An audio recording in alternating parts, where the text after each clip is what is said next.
Good news to everyone that is, of course, listening and watching me at this time.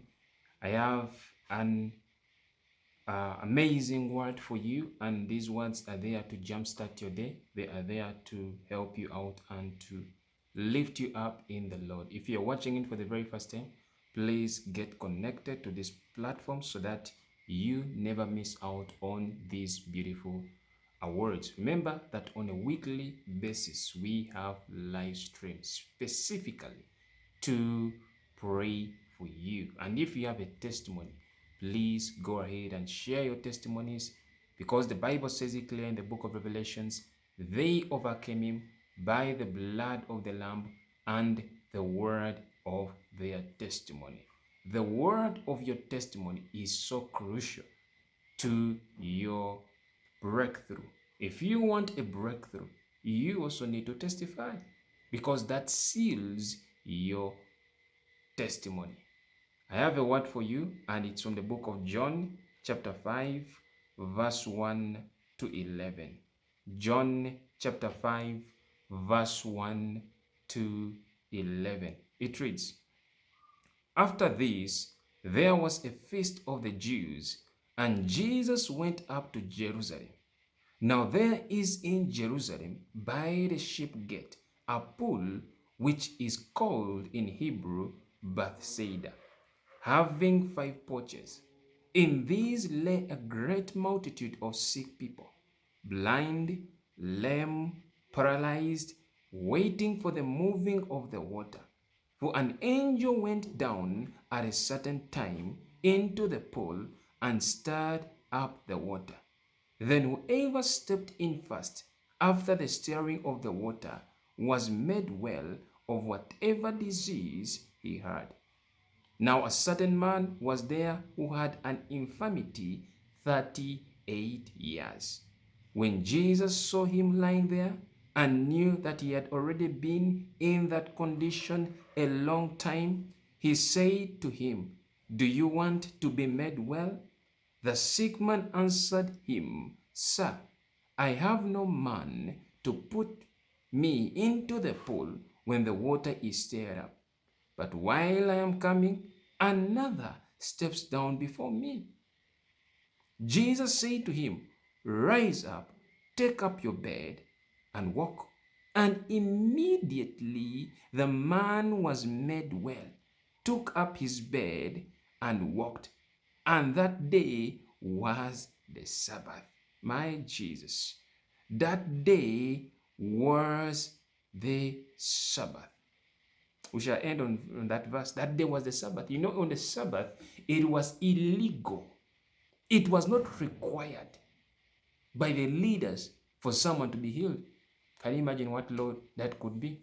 That means if anyone was sick on the Sabbath, they would not receive healing. That is how things were operated. That is how things were moving. So it's possible that so many people died on the Sabbath. The Sabbath was not meant for that. The Sabbath is meant to be a good day, not a day of gloom. Now, the Bible says that there was a feast of the Jews, that Jesus went up to Jerusalem to attend. Now, the Bible says that now there is in Jerusalem by the sheep gate a pool.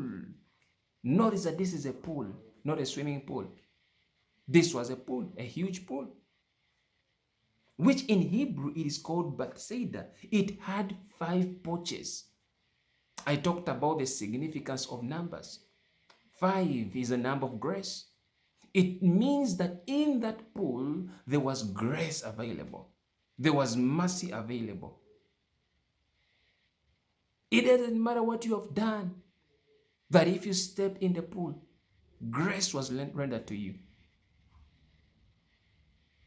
The Bible says it clear that in these lay a great multitude of sick people, blind, lame, paralyzed, waiting for the moving of the water. Imagine all sorts of people, walks of life, whether you were rich, you were poor, For those that have infirmities, those that were lame, blind, paralyzed, they were brought, some of them were carried to the pool,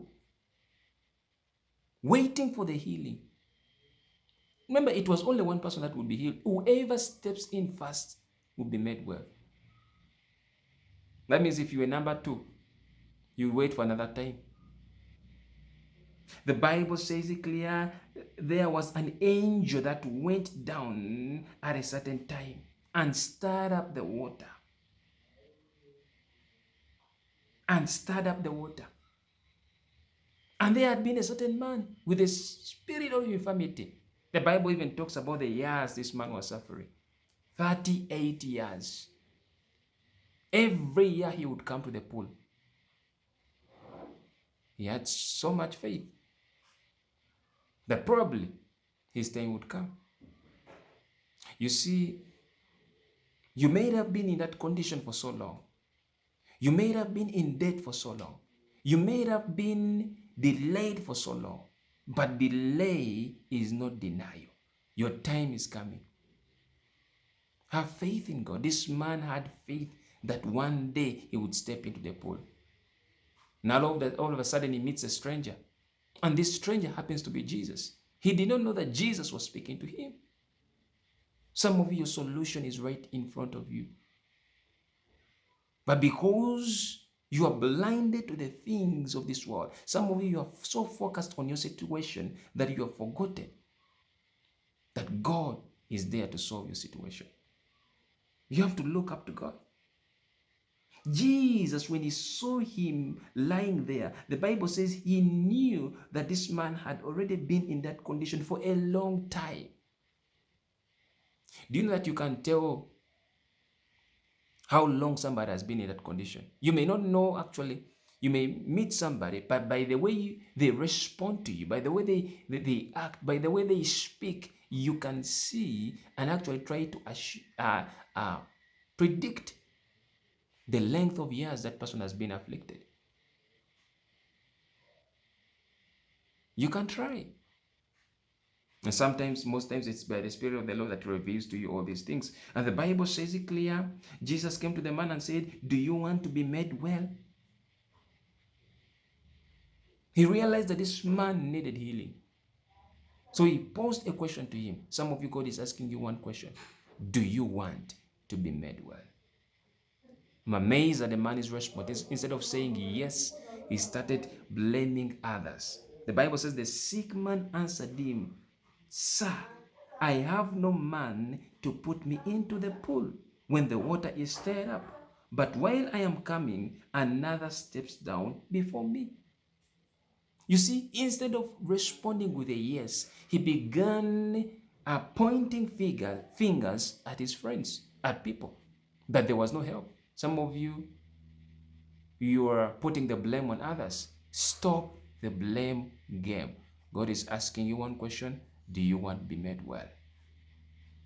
To sum up with the whole story, Jesus makes the man well. He tells him to rise up and take up his bed and walk. And the Bible says immediately the man was made well, took up his bed and walked. I'm here to tell you that if you are obedient to the voice of God, your miracle can be immediate.